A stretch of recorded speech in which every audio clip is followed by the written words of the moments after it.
I have a feeling when everybody looks at the big yellow box on that announcement slide, that everybody's attention is going to go, oh my. That is not a typo. So, just a heads up, I have decided to cancel class on Wednesday, okay? So, just a little bit on housekeeping, and I'll admit, I didn't get a chance to check the assignment for week 8 before class, so my apologies, I didn't know how many had submitted beforehand. But let's go through the announcements one by one. Okay, so attendance, I still need to update that, and so since this is going to be our last class before spring break, I'll do that after this, and that way when you come back from spring break, everything's updated and good to go.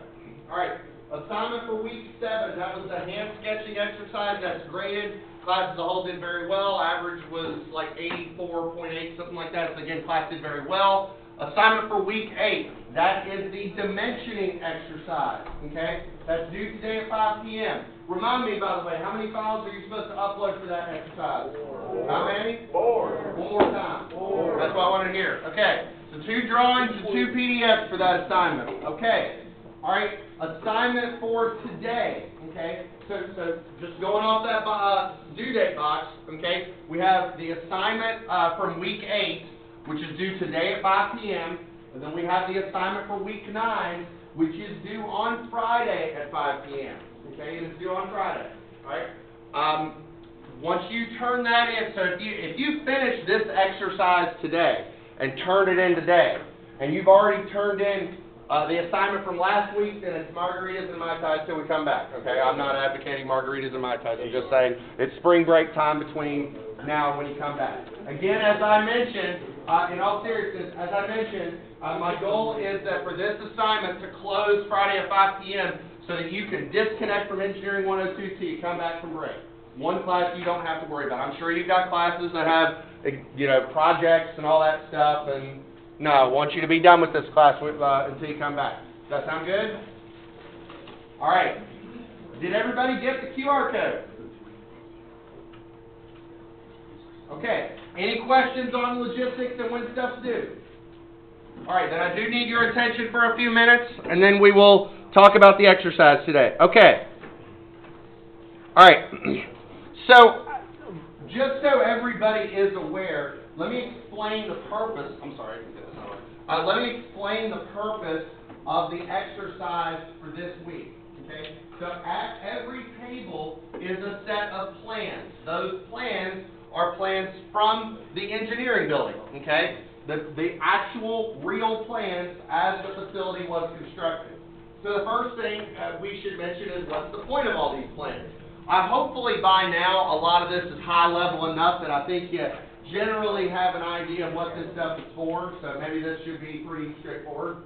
But what are they meant to do? They are meant as a means of information conveyance. Okay? So for example, somebody had to take this idea, be it a civil engineer, a developer, an architect, so on and so forth. No,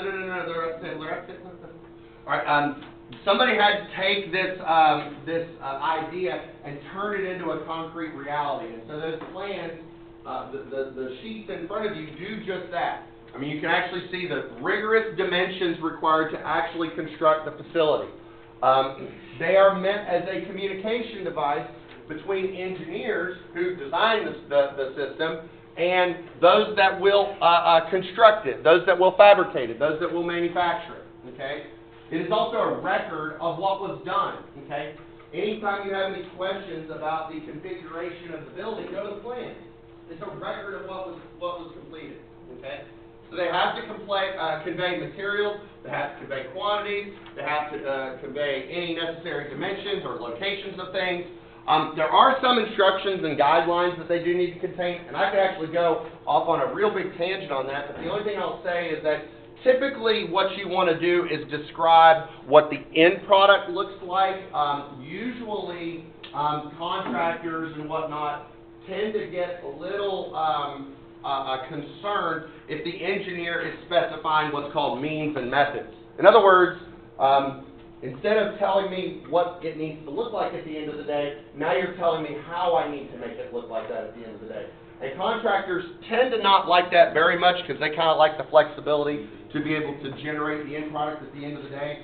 So usually engineers will only specify means and methods unless it is really the only means and methods available to generate that product at the end. But again, I'm going off on a tangent.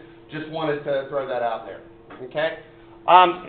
So let's just talk a little bit about the structure of the plans. First off, I have not given you the entire plan set for the entire structure. If I were to print the whole thing off, the whole thing I think is about 200 some pages. I mean, it's a really, really big plan set. I'm only giving you a snippet of plans, okay? Because at some point after a while, at least for the purposes of our academic exercise, giving you any more sheets really wouldn't do any good. In fact, I've given you way more information than you need to complete this assignment anyways, okay? But a little bit about the organization. So the first thing that's worth mentioning is that if you go to the bottom right, you'll see, or any one of these pages, you'll see that the pages are numbered. So as you start flipping them through, you'll see, you know, like for example, C1, C2, C3, and then you'll see A1, A2, A3. I'm being somewhat simplistic, but that's kind of the idea. Those letters at the beginning are indicative of the section of the plans that you're in. So for example, if it starts with the letter A, you're in the architectural set of plans. If it starts with the letter M, you're in the mechanical drawings.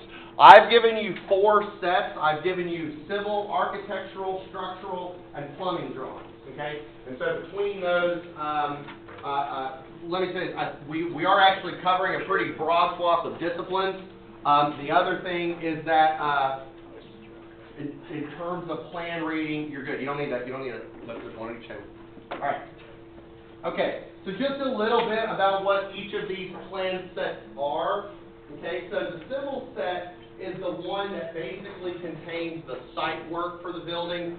So, for example, what the site looked like before construction began, the general layout of the building, any earthwork that needs to be done, placement of utilities like water, gas, sewer, things like that. E&S, an E&S plan. So as you do earthwork, you're going to disturb the soil, and so you need an erosion and sediment control plan to ensure that sediment doesn't get out of the site, and that we control that as much as possible. And then also landscaping, you know, trees, bushes, you know, things like that. One thing I'll mention is that the plans present information in a variety of fashions. So, for example, you know, there'll be just figures, you know, objects, drawings, things like that. But there'll also be a significant amount of notes. There'll be information on the title block, so the scale, the direction of north, all that. You'll also see annotations directly on the drawing. So just a quick pop quiz for everybody. If you look here at the bottom image, this image that's sort of hatched out in purple, we see here the frame out of the building, and there's a note here under new building. It says FFE equals 549.43. I'm curious if anybody has an idea of what that represents, that FFE equals this number. What is FFE? I'm just curious. Anybody have an idea? It's okay. FFE stands for finished floor elevation, okay? And the number 549.43 is the feet above sea level, okay? So that is the elevation of the floor above sea level. So, random factoids for you. But the point I'm making is that, at least for the purposes of reviewing the plans, you can get information in all sorts of different ways. So as you're reviewing this exercise, make sure that you're looking at the drawing, you're looking at the notes, you're looking at the title block, you're looking at all the different sheets for all the different information. Okay. Now, the architectural drawings sort of contain the layouts for the structure. Let me close this. So, for example, things like the interior finishing, the floors, the walls, the furniture plan, what windows that we're going to use, the door schedule, the layout for the rooms, exterior finishing, so components and cladding, your facade, elevation views. What does the building look like from the north? What does the building look like from the south? So, like if you look at the architectural plans, you're going to see things like, okay, for this given classroom, what's the room number? How many people can we safely fit in it? What's the square footage of the space? We can also see section views. This drawing's a little bit busy, but for example, not only will we see a floor layout of the building, but if we were to, for example, samurai sword or lightsaber through the building, through a given section of the building, what would we see? Well, we might see the stairs, we might see the hallways and the internal guts of the building, the floor structure, the insulation, the wall panels, all of that jazz. We can see elevation call-outs throughout the building as well. We can see furniture layouts. You can see, for example, this is again room 2121, and you can see the furniture layout in the building and all of that. Structural drawings are going to contain information about the bones of the building that basically keeps the building upright and what prevents the building from falling down and killing people under all the weight that it's got to support.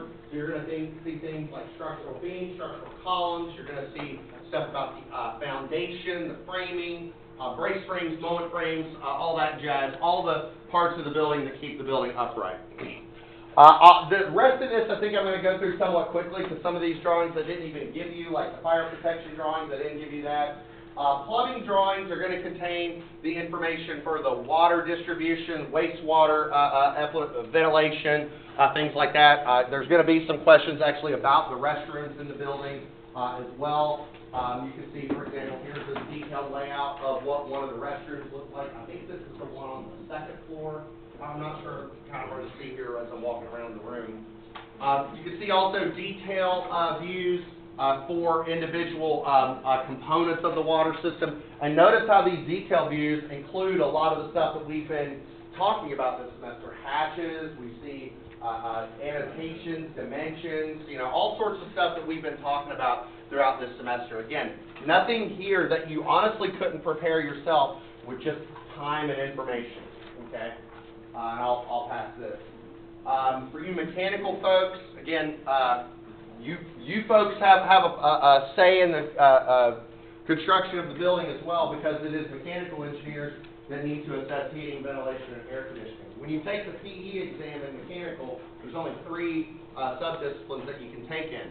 That's machine element design, thermofluids, and HVAC. So HVAC is a well-established discipline in mechanical engineering.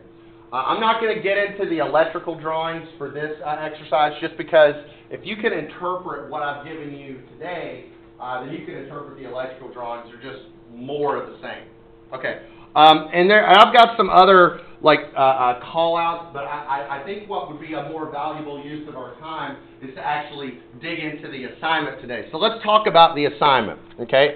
So here's the assignment, and I want to make sure that everybody understands how this assignment is going to be structured, okay? So first off, here's the assignment, and I'm giving you 14 questions about the plans. Now, these questions are broken up into sections. So I've got questions about the civil plans, questions about the architectural plans, the structural plans, and the plumbing plans. So if you're in the section on the civil plans, what that means is the answer to those questions are in the civil sheet. If you're in the structural section, then the answer to those questions are in the structural sheets. Okay? Is everybody with me on that? Okay. Now I need everybody's attention. This is important. Okay? Now, this is what I'm giving you, this sheet of paper right here, is just a means of scratching down some answers. The way that you'll submit the assignment is to go onto Blackboard and access assignment 9. Do you remember the first couple assignments where they were like multiple choice, enter some values, matching and whatnot? So every one of these questions matches one of the questions that's on a timed assignment, or not, an untimed assignment on Blackboard. So this is just meant to help jot down some answers, but the way you'll actually submit the assignment is open up Blackboard and enter the values. Does that make sense? Okay, here's what I'm going to do. I've got 2 piles, okay? I'm going to take these 2 piles, stick them up here. Don't be shy, come and grab them. But one final thing. If you finish early, or even if you don't finish early, either if you finish early or by 12:50, please do me a favor. These plans stay with me. There's digital copies of the plans available on Blackboard. Please bring them back up to me. I don't want to have to go and gather like 40 different plan sets around the room. Sound good? All right, I'm going to stop the recording. Sheets are up here. Don't be shy. Get to work.